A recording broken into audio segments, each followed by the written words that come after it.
Boom. Welcome back to Revelatorium with Cather Out, the podcast that comes around once a month, just like your period. If you experience those, I do. And I might be right now, or at least the tail end of it. So we're synced up for episode 3. We really are. We have made it, folks, to the almighty episode 3 of this podcast. And I feel pretty strongly about this episode for multiple reasons.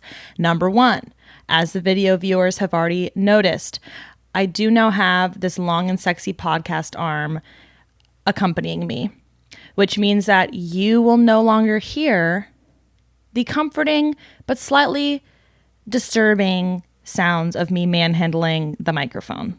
Maybe some of you appreciated that. Personally, as the one editing all hour and a few minutes of this, I did not. So thank you to a kind Seattleite man on Facebook Marketplace for selling this to me for like $15. I don't know why I thought these would cost like hundreds of dollars. Like it's literally just a clamp and like this rod. But it adds a certain je ne sais quoi.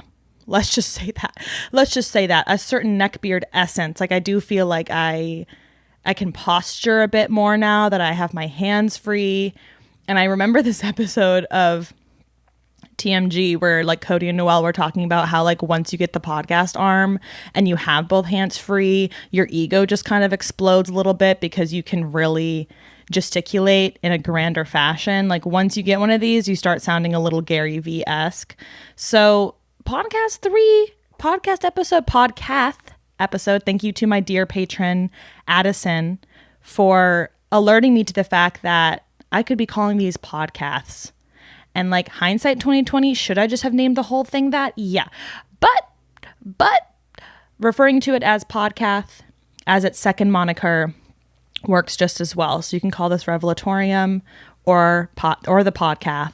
If you missed why this is called Revelatorium, that's in episode 2, baby. And I created a nice little soundscape to explain it. So go enjoy that. But episode 3 is a big deal to me personally because my individualized podcast ethos and philosophy is that when I'm listening to a new podcast, like episode 3 is the one I look to as like the best tell of like the future of that podcast. Like I started listening to Exploration Live with Chunk Barty.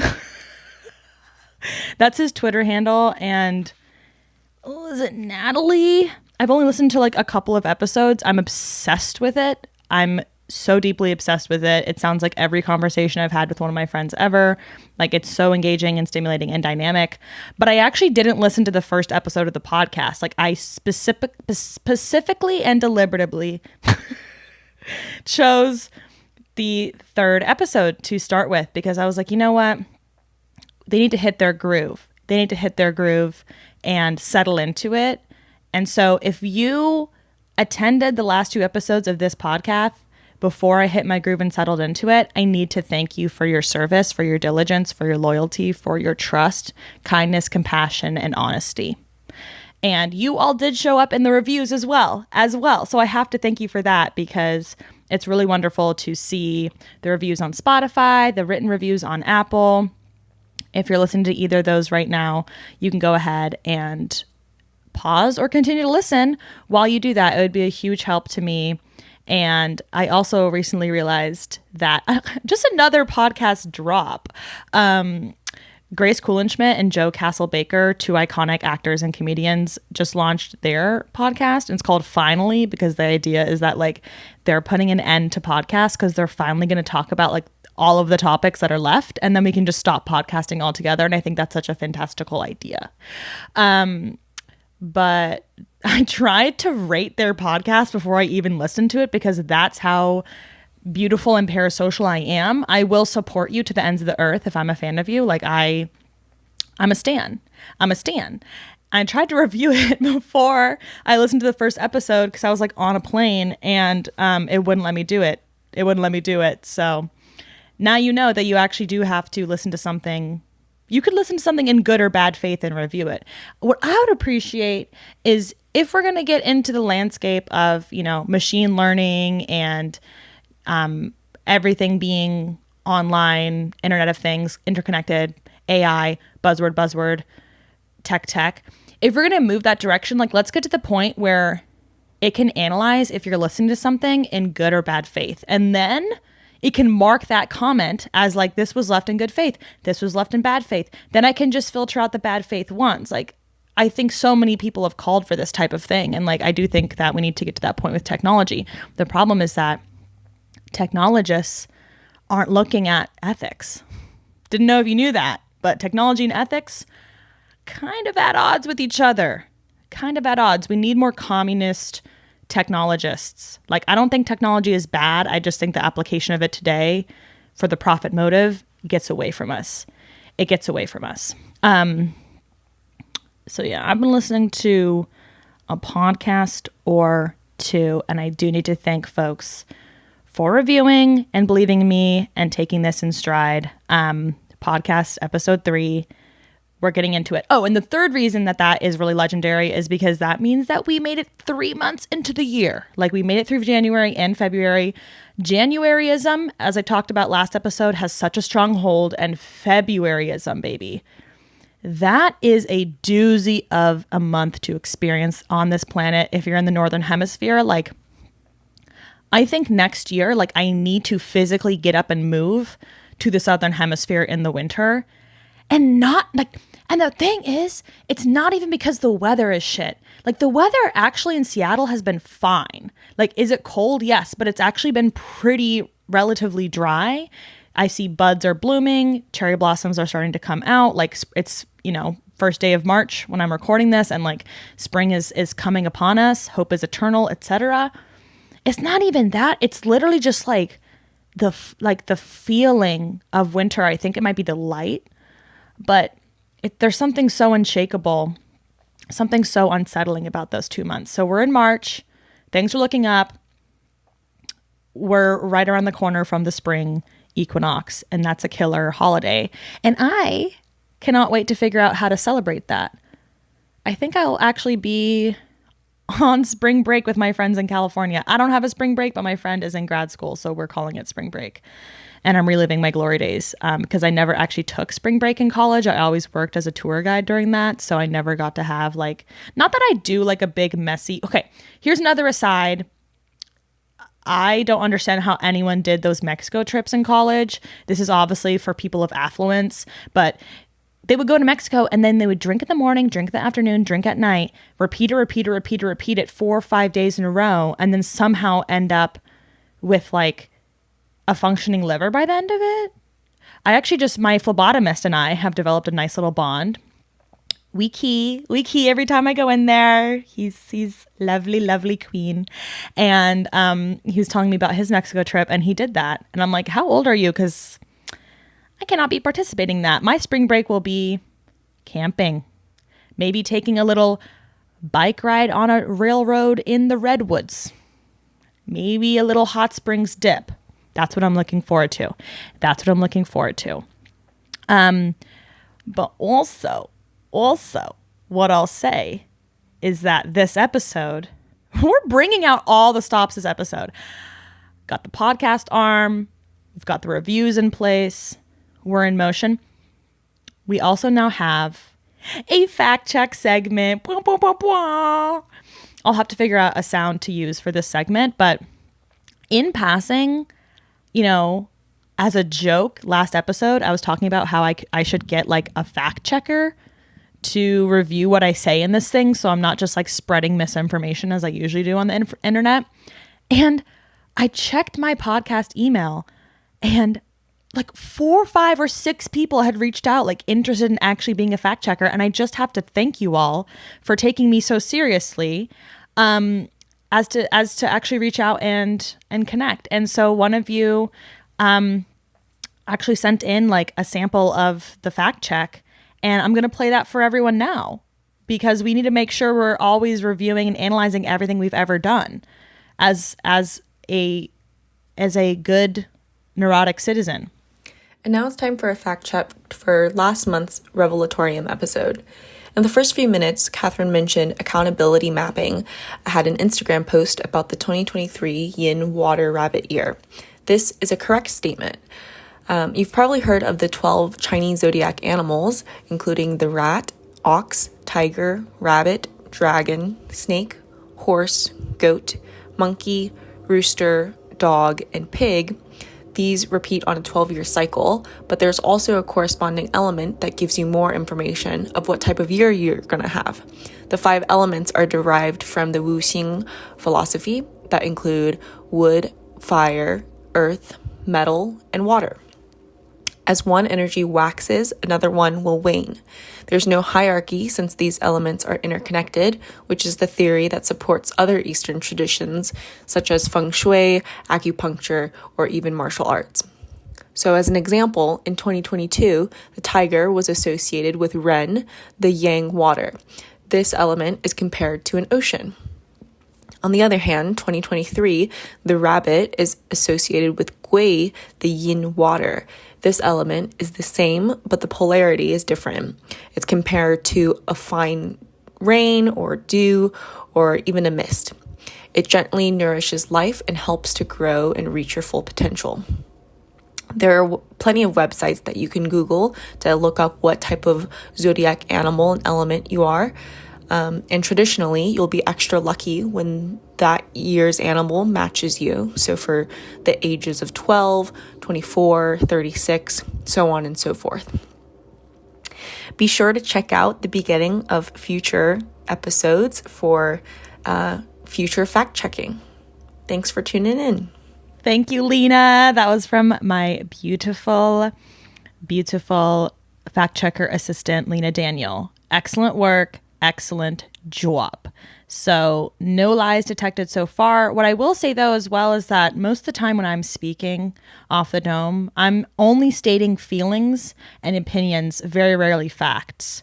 So we will have a short and cute intro fact checking session every podcast episode to make sure that we're learning and growing and linking and building. Okay, let's get into this month's minor and major revelations from the month of February. First, a minor revelation that occurred yesterday.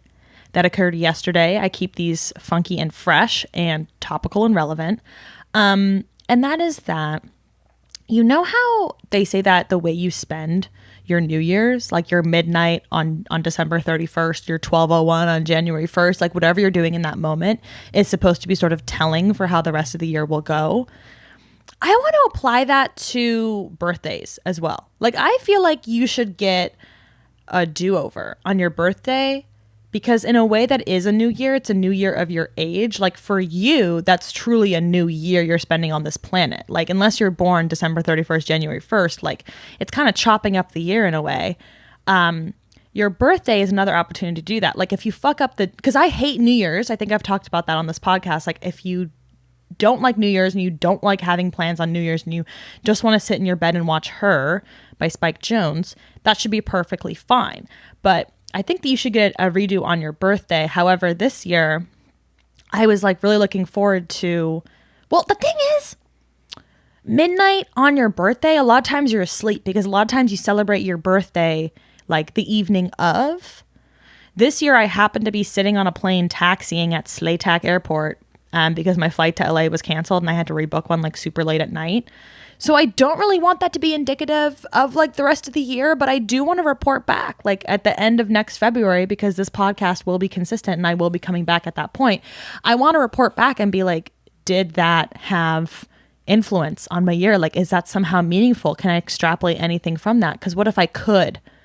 What if I could? Like people that don't dream journal, you're not really able, which is me, I don't dream journal. You're not really able to like analyze your dreams as much.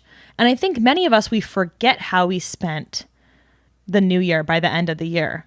But now that I have this documented and recorded, we can come back to it. So what a beautiful way to utilize a podcast is as a time capsule. Okay. Number 2 revelation is that my view of myself is like so different than other people's view of me. Like, and we've heard that a million times. It's like, there's so many songs that are like, I wish you could see yourself the way that I see you. And it's not even that I view myself in such a negative light. It's just that like the things that I find just even in a physical realm, like the things that I find flattering on myself, like other people probably like wouldn't agree. And that's so ridiculous because I'm like, I live in this body. I look at it all the time. Wouldn't you think that you would know what looks best on you the most? And maybe as a listener, you're like, yeah, you do. Don't listen to what other people say. But I'm like, it's just interesting when you get that feedback because it just kind of, it's at odds with your own reality. Like I'll tell you, like when I was in LA, I always run an errand to Illusteva, which is a glasses and sunglasses company. And I like to see what frames they come out with because they're usually pretty flattering on me. And I went to the one in New York in fall of 2021. And I ended up buying a pair of sunglasses that the store manager and my best friend Ellie, who's known me since high school, both were like, those are so good on you. Like, you need to get those. They're so good. And I put them on my face and I'm like, oh, they're really like blocky. Like, they're really like rectangular. Like, I feel like because I have a more like angular face, like I need to do something rounded and softer. And that's something I learned from Hacks on HBO. Thank you, Jean Smart. But somehow they were just such a successful hype team that I bought them, soon to be lost in the Mediterranean Sea in September of 2022. So they only lasted a year. But every single time I wore them in that year, I was like, these are not giving like I thought they would give because I wasn't that much of a fan of them. Like personally, like I wasn't that much of a fan of them. But then I was like, I should be a fan of them if everyone else is a fan of them because I'm not even seeing myself in these glasses. Other people are. So if I'm presenting myself in the best way to the world, I would want other people to appreciate. This is going to sound so warped. You guys probably think I'm like being such a little people pleaser.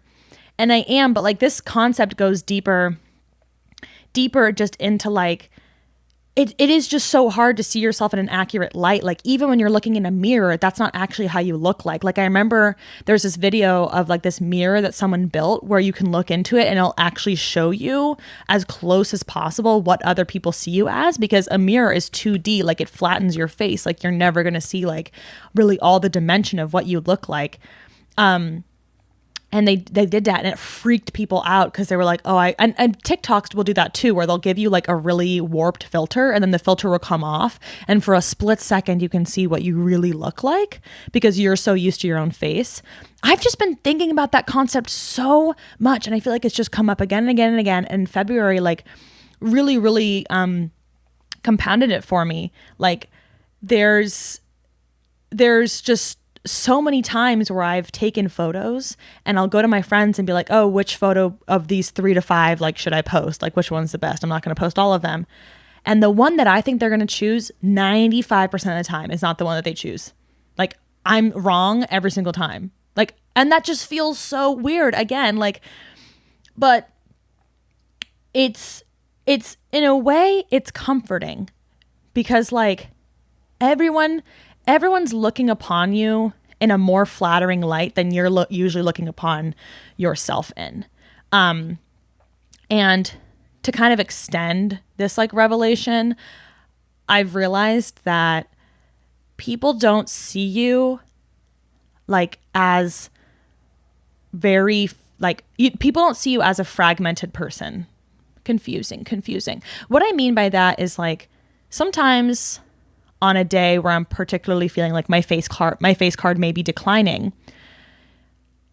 When people look at you, they're not seeing like all of your worst days or like one little thing that's wrong with you. People, after spending some time with you, seeing your face a few times, they put together like a composite in their mind of what you look like. And unless you look dramatically different from that composite, they're usually just seeing you within that frame of reference. Like, when my friends are like, oh, I'm having a really like bad hair day, I'm like, oh, I didn't even notice because like it still fit within the composite of what I think they look like. Like maybe if you got a professional makeup artist, got your hair blown out, you were professionally styled, then you would fall outside the composite of what people usually imagine you to look like. But in general, like you can flop so fucking hard and most people would not even notice. Like, so and this came up on a group trip I was on, because the funny thing is when you take a photo with a group, the person that's posting the photo is always posting the photo that they look the best in. Like, that's just a fact of life. You can fact check that. You can try to fact check that, Lena. I don't know how you even would. But yeah, if you're posting your group photo, it's because you think you look good in that group photo. And my friend Sean was like, oh yeah, rarely, like how often do you actually look at the other people in the photo to make sure they look really good? And I'm like, I mean, my friends always look good, so I'm never really that worried, you know? Like, I'm never really that worried because I'm like, they just look good. Because something that I think is unflattering of myself, they would not think is unflattering of me. And something I think is flattering of them, they may think is unflattering of them. Like, it's just so, there's just so much tension between those two things, like so much dissonance. But it's reframing it. It's comforting. Because now when a friend comes to me and they're like, hey, can I post this photo of us? And I look at it and I'm like, that's not me in my best light. I say, sure, yeah, go ahead. Because I'm like, I'm just being a harsh self-critic, but like most people are, this photo is fitting within the composite of what they think I look like. So they're not really going to see this as like, oh, that's a bad picture of Catherine. You know?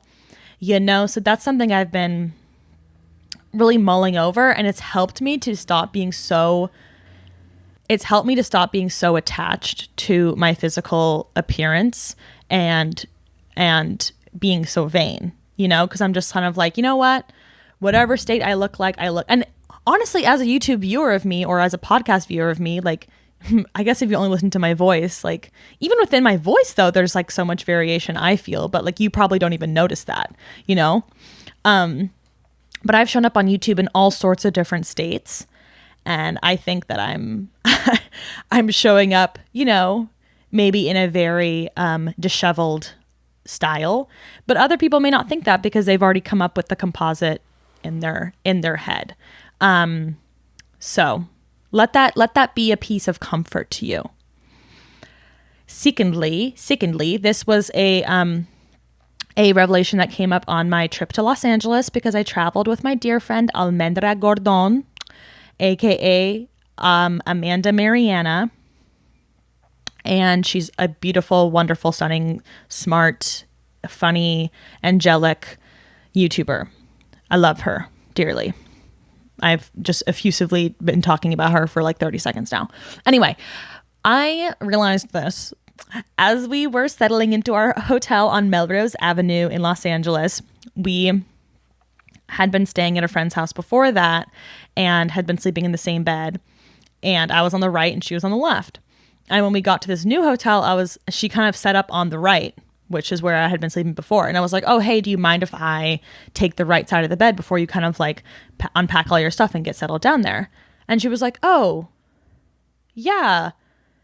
And then I was like, oh yeah, I mean, it's just because I have a piercing on my right ear. So I can't really sleep on that side of my head because it irritates it. So I'll be sleeping on the left side of my head. And if I sleep on the left side of the bed, then I'm going to be looking towards you as I'm falling asleep. And she was like, oh yeah, in that case, of course, like I don't want to be looking at you while we're falling asleep. And I was like, yeah, I figured.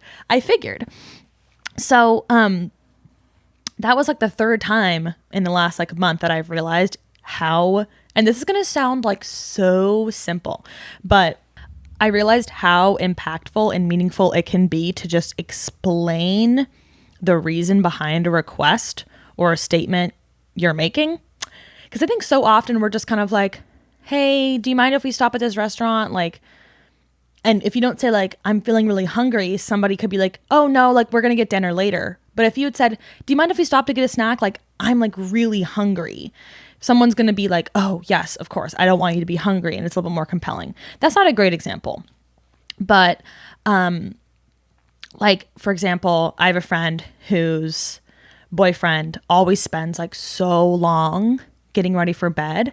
And so she's kind of waiting to fall asleep because she knows it's going to be like a little bit disturbing when, you know, someone gets into bed right as you're falling asleep. It kind of like, you know, disrupts you.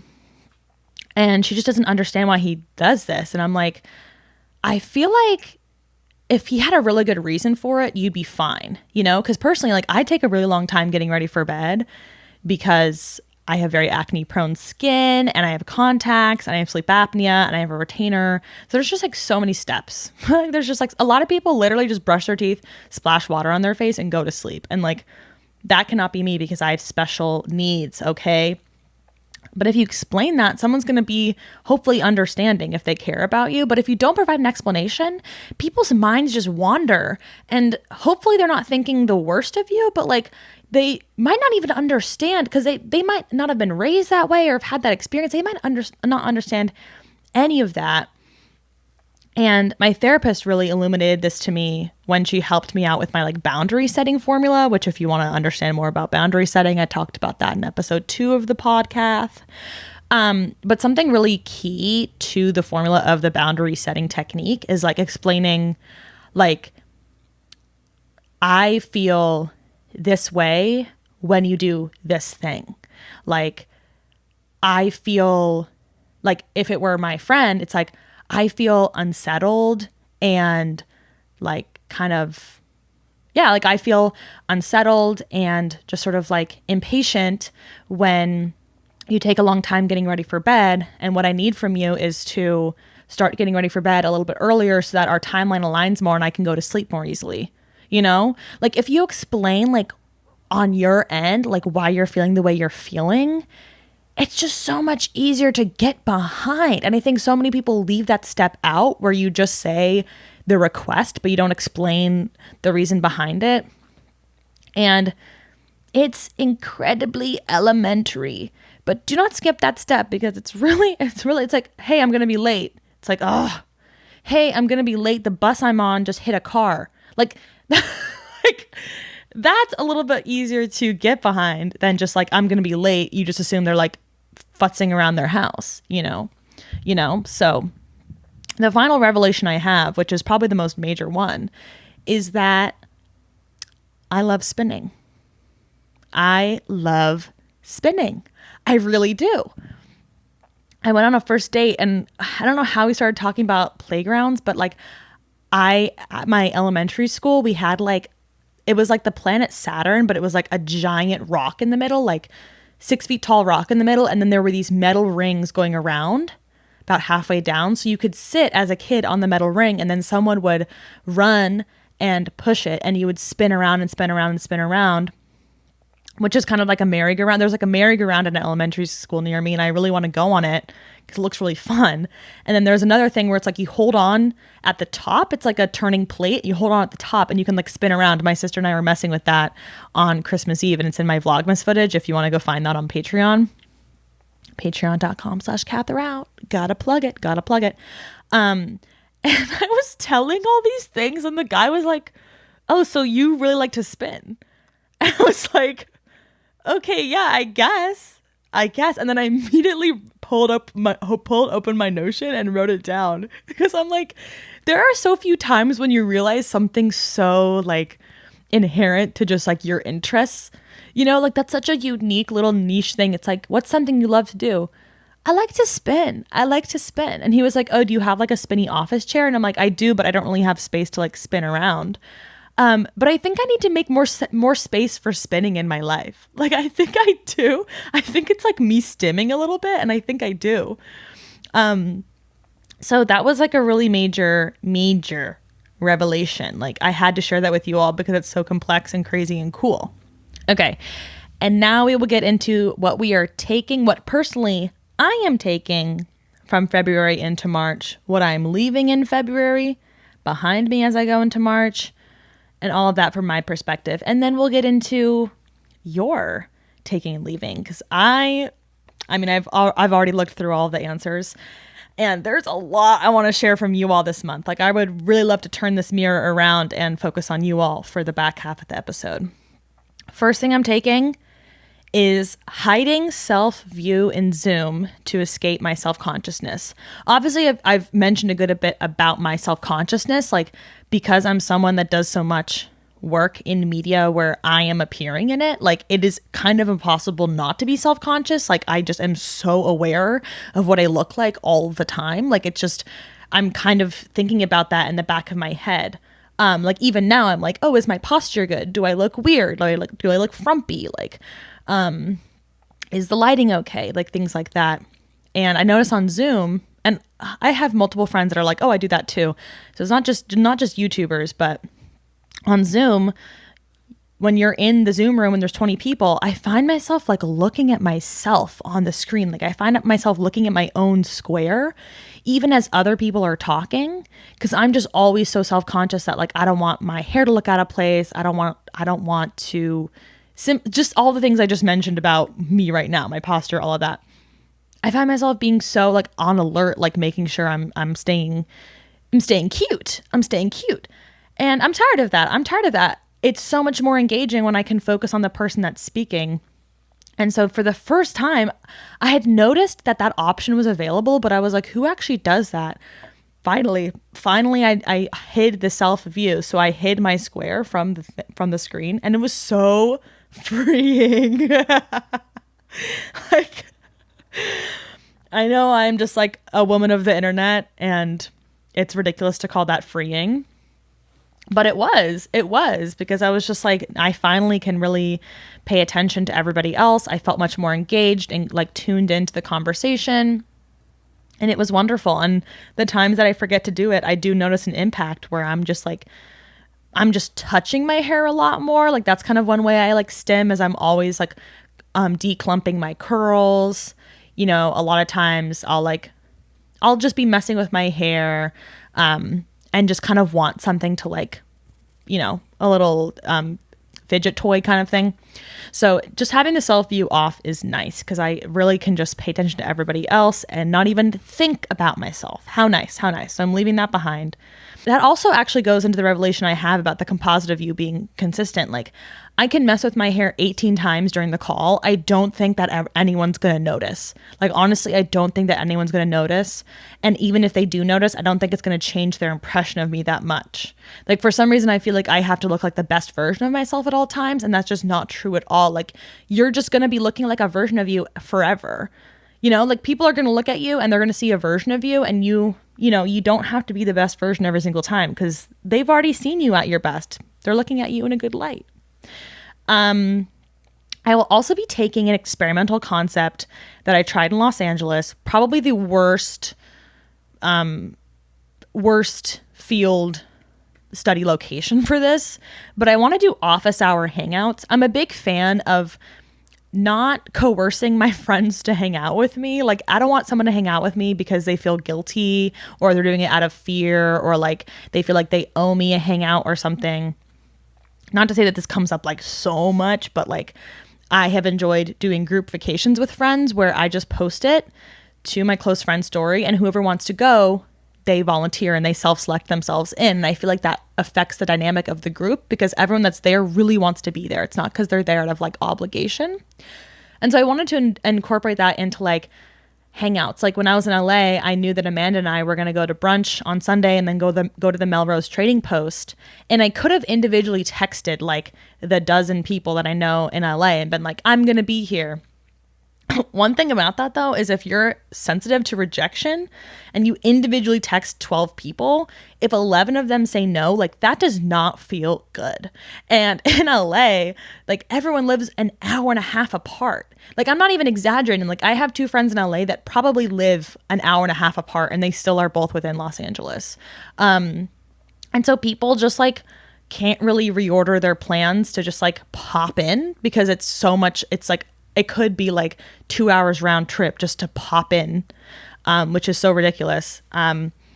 So I empathize with my Angelino friends and I realize that they're not going to like move mountains to see me if it's like I'm too far. But also every single time I go there, I don't have a car. It's like I can't be driving to Venice, driving to Highland Park, driving to Culver City, driving to Malibu, driving to Glendale. I can't be like doing all of these, I myself can't even make all that work. So this time I thought, okay, office hours at brunch and Melrose Trading Post. I posted on my close friend story. I'm like, I'm going to be here from 11 to 3. Drop in, come by, text me if you're coming. 3 people said they were interested, which was a total win. Because I didn't individually text anybody. So I wasn't even assuming anybody was going to say yes. It was like an open invite kind of thing. 3 people were like, yes, I'm down. But unfortunately, day of, all 3 of them actually flaked for the office hours.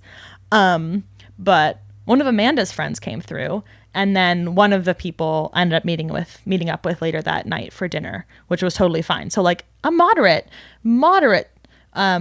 level of success. Not a total L, not a total W, but I want to try it in Seattle. Like, especially this summer, I want to be like, hey, I'm going to be hammocking at this park from these hours. I'm going to have snacks and music and a book. Come through. And it's like activities that I'd be totally fine doing alone, but like wouldn't mind a companion. Like I could even do it. Like a lot of people have been talking about how they want more like errand friends. Like, hey, I'm going to IKEA these hours if anyone wants to come. I'm going to Costco. I'm going to go to the post office. I'm going to do some furniture shopping. Like whatever it is, post and be like, does anyone want to come? I don't quite have enough friends in Seattle though to make that work. But someday if I accumulate a bigger network here, that could be fun. But I want to try office hours. Maybe it would work really well in New York, I feel. So I would love to try that in New York, although I don't have a trip planned there. And now for leaving, ditching, saying goodbye to media deprivation. So I'm in an Artist's Way book club. I facilitate 3 sessions of them. And week 4 of the Artist's Way, if you've ever read that book by Julia Cameron, she challenges you to do a week of reading deprivation, her words, but the book was written 30 years ago. So I apply that to modernity. And I say that means media. So like reading Instagram, like social media, TV, podcasts, books, audiobooks, YouTube. Did I say that? Basically, you can listen to music and that's it. And I'm leaving this behind because it was only ever meant to be a week, but it left like a lasting impact on me. So in a way, I am taking it. This one's kind of a hybrid. It's like I'm leaving it behind because I did it and I completed it and it's done. So it's staying in February. But like certainly I could do a media deprivation week again. It's so challenging that I actually might just save it for the next time that I read The Artist's Way. But the main thing I learned from it was that meal times are really hard to not have any media for if you live alone. Because when I lived with my parents or with my roommates in San Francisco, if I was eating dinner and I was not, like, say I was doing media deprivation in those environments, I probably would just be eating dinner with my mom or my dad. Like, I'd be like, hey, guys, like, do you want to just... Actually, though, my mom and my dad always watch TV during dinner, so it might have been even more challenging because I might have just had to, like, sit in my bedroom alone and eat dinner because they probably would not wanted to abstain from TV. But maybe in San Francisco, I could have been like, hey, like, do you guys want to just like eat and chat for dinner? Or if you live in like a bigger household, like there's probably somebody, or if you live with your partner, they'd probably be down to just like eat and chat during dinner, I would think. Like, I think conversation during dinner is like wonderful and healthy and great. It's much better than just like watching a movie where you aren't paying as much attention to like your own, hunger and all of that. So I was just in here raw dogging my dinners, my breakfasts, my lunches with nothing to do. Like the first day I tried not to listen to any music just to see how that would impact my life, because I think it's a very like clarifying thing to do, to just remove a variable from your life for a certain period of time and then reintroduce it and see like what role it really plays in your life, because I think it's hard to know the role it plays until you fully remove it from that role and then put it back in. Music, I didn't. It wasn't like people were coming up to me on the street and talking to me in my daily routine like they would have never talked to me before when my AirPods were in. I wanted to have like conversations on the bus and like conversations on the sidewalk with people that I wouldn't have expected, but that just didn't happen for me. So it was really lonely to just like be sitting on the couch and like just stare at the window, or just be eating my dinner alone in the dark with my, lights on. Like it just felt bad. Like it just felt bad. Usually I rely on like TV or YouTube for like the dopamine hit during dinner along with the food.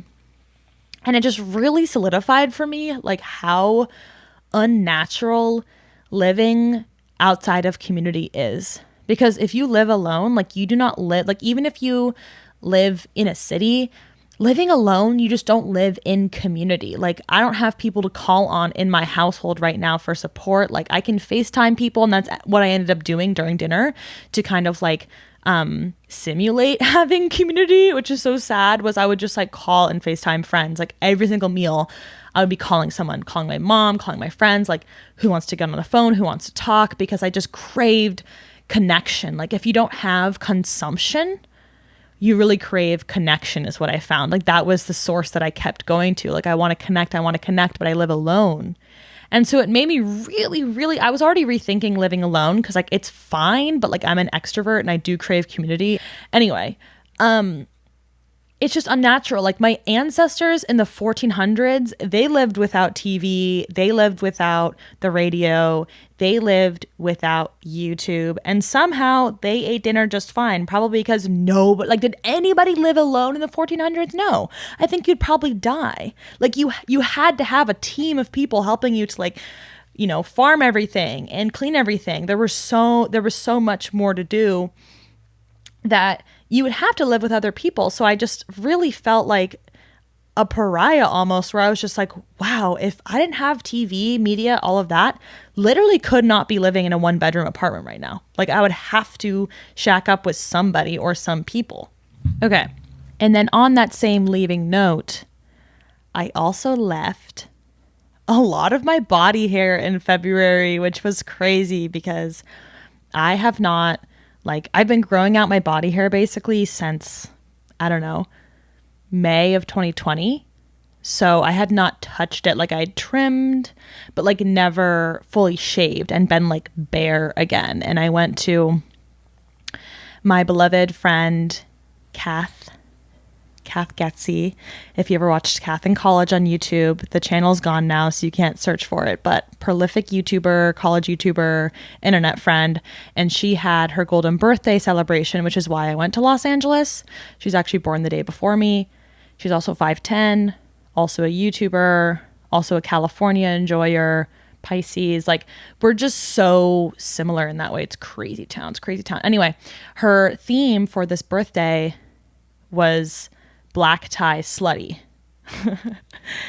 And so I like rented a dress and had my heels and like curled my hair and, did my full beat. I've never really done a full beat. I can do like a half beat, a quarter beat. I can't really do a full beat, but I did my best to dress the hell up. And I kind of just felt the urge to like, just for the first time in forever, to shave my underarms and to shave my legs, or really just from the knee down, because I never really shave above that. And I felt so conflicted about it, because I was like, I don't want to feel like I'm just like giving into the cultural expectation that in order to look like formal or fancy or nice, that you need to be like barren as a lady, as a woman, to just like not just to be sleek and smooth. But something about it like really called to me. And I've been to like weddings and parties, and I've gone out, like I've been out at night and like not shaved my armpits. So I felt like, okay, I've done this before with the hair and without the hair. So I just wanted to try it, similar to what I was talking about with like removing something, a variable from your life, and re-adding it. You get a new perspective on it. So I shaved, and it literally felt so weird. It felt so weird. Like, it felt so much weirder than growing the hair out itself. Like, seeing my bare skin with no hair. I was just like, oh my God. It felt like, in a way, like a little piece of me was just like gone, because it felt like my armpit hair was like an accessory. And I had just like removed that accessory, like as if my piercing had closed up or something like that. And so it was a really dramatic moment for me. Like, I felt the urge to like tell everybody. Like, I don't really know if anyone would have even fully noticed without me telling them, but it was just such an odd transition for me. Like, I had never really planned on what to do from here on out. Like, now I'm just going to regrow it back. I'm not going to stay this way. But variety is kind of nice. Kind of nice. And I don't think that the rad femmes are going to, not blow down my door for this. but they could be knocking on it. But I don't care. It was a nice little moment to just try something new. And I had thought I'd be like dancing a lot. So I'd want to like, I'd be revealing my underarms all the time. I didn't dance. So no one would have even noticed, really. But that leads me into a question I had for you all, which was, as a part of the survey I do every single month on Google Forms, I post it on my YouTube community tab, and I post it on my Instagram story at Katherout, Katherout. So if you want to be a part of these and come reflect in communion with all of us, you can do so. But one of the questions I asked was like, have you made any dramatic shifts to your appearance lately? If so, like, how did you feel initially? How did you feel a few days later, a few weeks later, a few months later?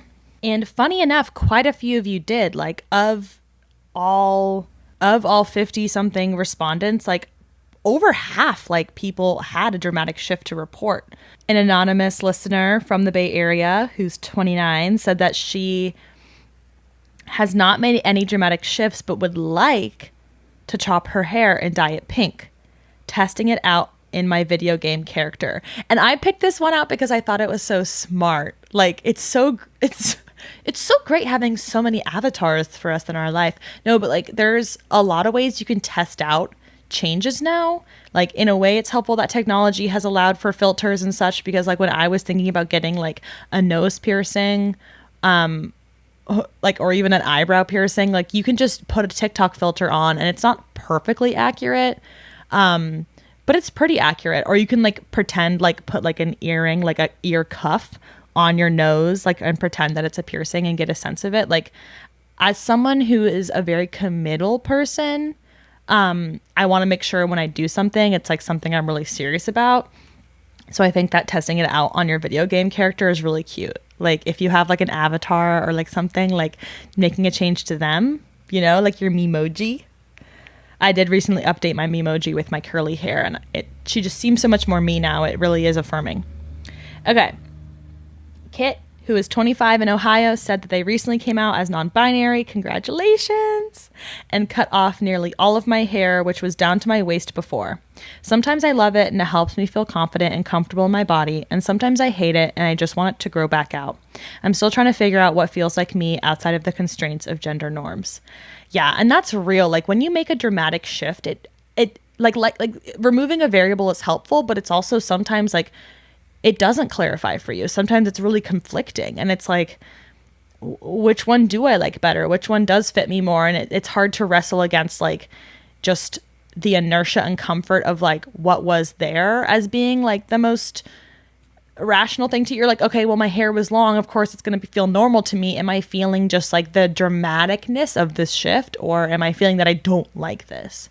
So I wish you well. And I don't know how recently you cut your hair, but it does take a while after you get a haircut to like fully embrace it. And then I usually love it.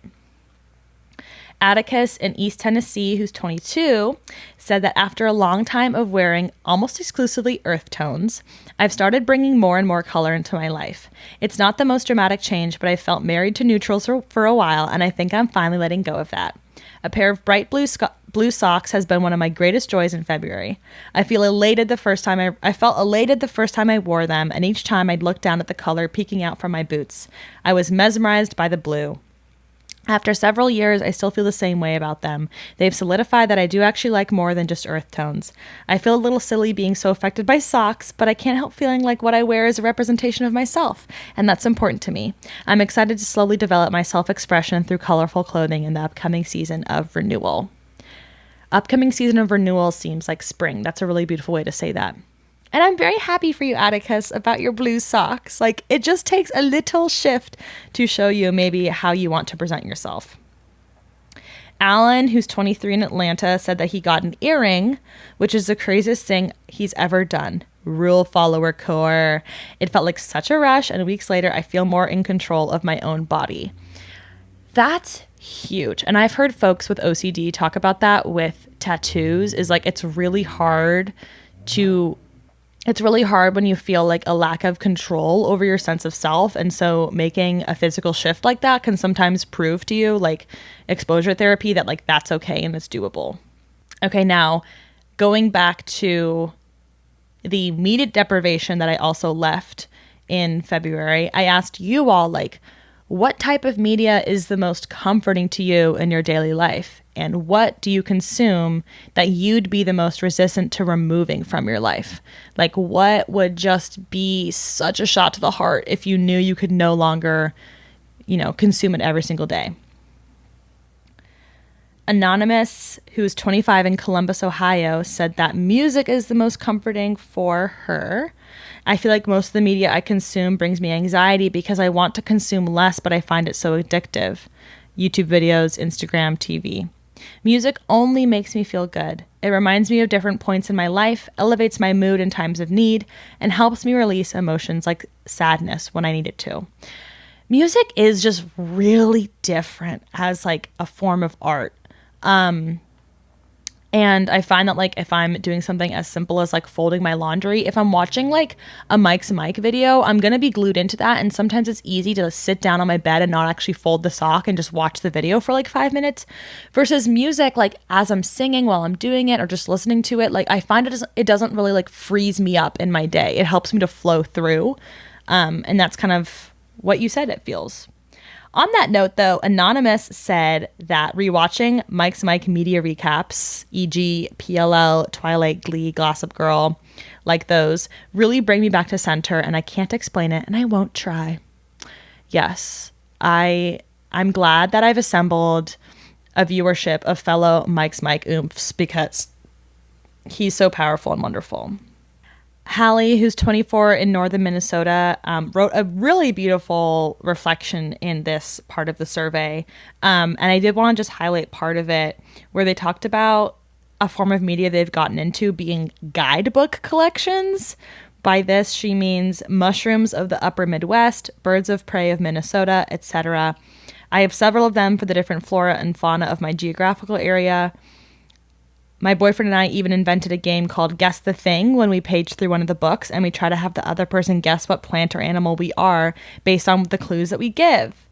It's been a really fun game for both of us to get off our phones and be present together, but also learn about the flora and fauna of our area. Reading through these guidebooks also is getting me excited for spring and summer when I'll actually get to see the plants and animals and fungi that I'm reading about. I just thought this was so novel and cool. I'm like, I love that you came up with a game for it, first of all, because quizzing each other is so academic and like fun. I just think that's a very cutie relationship move. And you're right. It's like indigenizing yourself to your area. Like, what are the plants and animals that live around you? How can you take better care of them? And you can notice them as they spring up and actually be able to name. I see so many flowers this spring coming up where I'm like, unless it's a daffodil or a tulip or a cherry blossom, like I can't really name what it is. And I want to be able to. Someone else said barista videos are comfortable to watch. Who said that? Anonymous in Houston. And I've been seeing those more on YouTube, like people just doing their day in the life as a barista. And they are weirdly mesmerizing. And I also think they're like the perfect microcosm of YouTube. Like to me, YouTube is such a great way to see other people's lifestyles. Like that is one of the main things that I appreciate about YouTube. So you can kind of explore like how people live in like the Southwest, or how someone would live in like Australia or like the UK or like Malaysia. Like you can just see different lifestyles. And baristas, it's kind of an elusive thing because very few of us are up at the hour to see how they actually start their day. Okay, and now we get to dig into the evergreen questions of what are you all leaving behind from the month of February and what are you taking forward? And an anonymous listener from Santa Barbara, who's 27, said that she's leaving anxiety about the cost of utilities. I've realized it's so silly to stress about the cost of heating my place. My comfort and my ability to feel my toes is worth it. And I remember when I first moved into this place, I moved in the summer, so I didn't have to use my heating for the first few months of living here. And then the temperature kind of inched downwards below 60, and it started to get chilly in my apartment, and I resisted so hard to just turning on the heating. I was being so frugal about it and just so incredibly ungenerous to myself. And I'd be layering, I'd be putting blankets on. But I realized when you are cold, it is such massive inertia. Like it takes so much effort to get off the couch when you're cold. So eventually I flipped the heat on and it just stimulated my life. Like imagine that, having your home be the right temperature for your human body. So stimulating for you. Colleen, who's 25 in Pittsburgh, said, I am leaving behind the idea that I have to have a certain number of social engagements each week in order to be considered a social person. I live alone and a lot of my friends are married with kids, so planning things spur of the moment is difficult because the number of schedules to work around. I feel like the time I spend in public, at museums, going to open mics, as an audience member, etc., didn't count as socializing because I didn't know anyone there. I decided F that and began to recognize the natural ebb and flow of my social life, and am making a point to say hello or have a conversation with at least one person in those public settings, even if it's just saying hi to the person taking my ticket. And I think that's so wonderful. Like, who said that socializing has to be just with your friends? You can socialize with, the person at the counter, a person at a concert. Like you can have those little moments, and it doesn't have to be so intimidating. Don't have to like make a challenge out of it. It can just be like, be a little bit more human with some of those interactions where you'd usually rush through them. And don't let extroverts dictate the number of social engagements you need to have, because honestly, nobody should live like I do. The social needs that I have are like so high. Like I wish I did not want to see people all the time, but I do. It's a little bit of a burden because I don't know enough people here to see the number of people that I want to see. So I kind of do need to start outsourcing and go to museums and just like talk to strangers more, which I do. I do a good amount. Emma from Seattle, who's 24, said that she's leaving the desire for international travel. I took a big trip to France this month and honestly did not enjoy myself as much as I thought I would.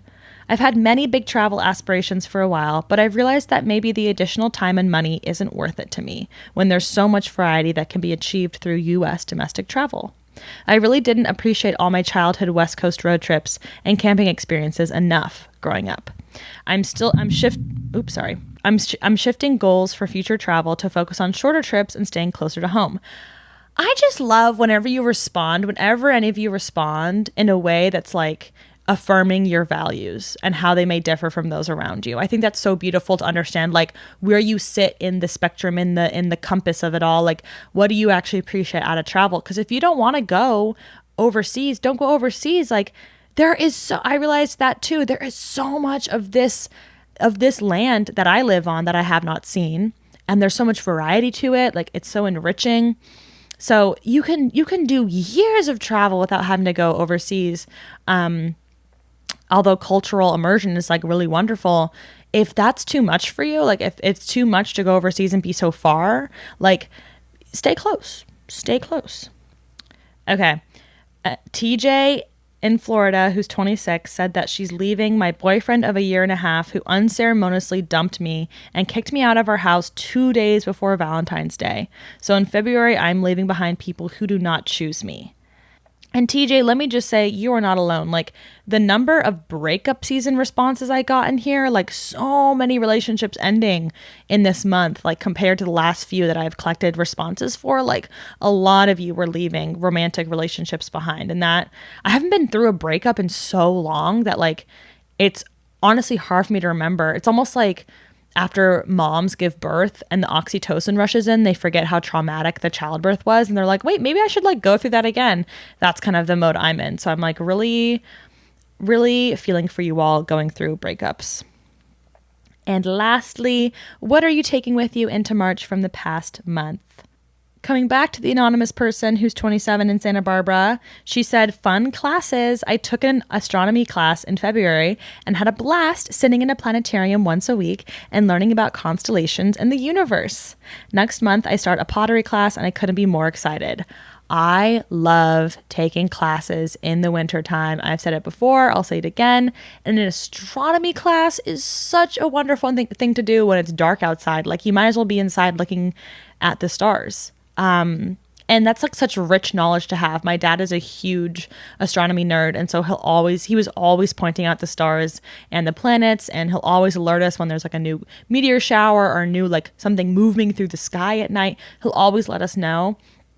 And even though I'm not particularly interested in those matters, I'm interested in him being interested in it. So I appreciate those sort of niche interests. And you can be so giving with that information because most people don't know quite what's up in the sky. Most of us are looking straight ahead or looking down. E in St. Louis said, taking being content with being alone and finding my hobbies, and also Wellbutrin. And I included this just to be like, Wellbutrin gang, Wellbutrin hive. I'm no longer on it, but like, I love when people have a good experience on Wellbutrin because that drug changed my life.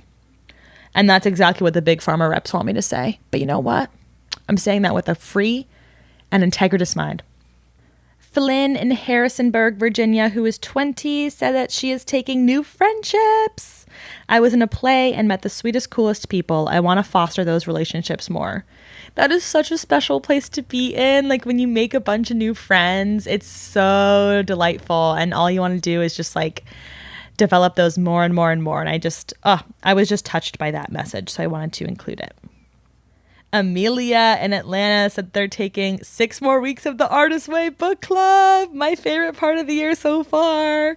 I love hearing from my patrons and listeners who are in the book club because it literally is the best part of my week too. Like I am going to be doing that every single year. So if you missed the Artist Way book club this year, stay tuned. At the end of this year, I'll be recruiting for the next season. Alan in Atlanta is taking the willingness to stay open and the wisdom that I know I will love again. And that is so beautiful because that really helped me through my breakup. Was just like, I've loved once, like I'll love again, like this will happen again for me. And it hasn't since. It's been 4 years and it hasn't since. But I am still open, even though my heart chakra is blocked. Those are at odds, but like mentally, I know I will love again. Maybe my heart chakra needs to get that message.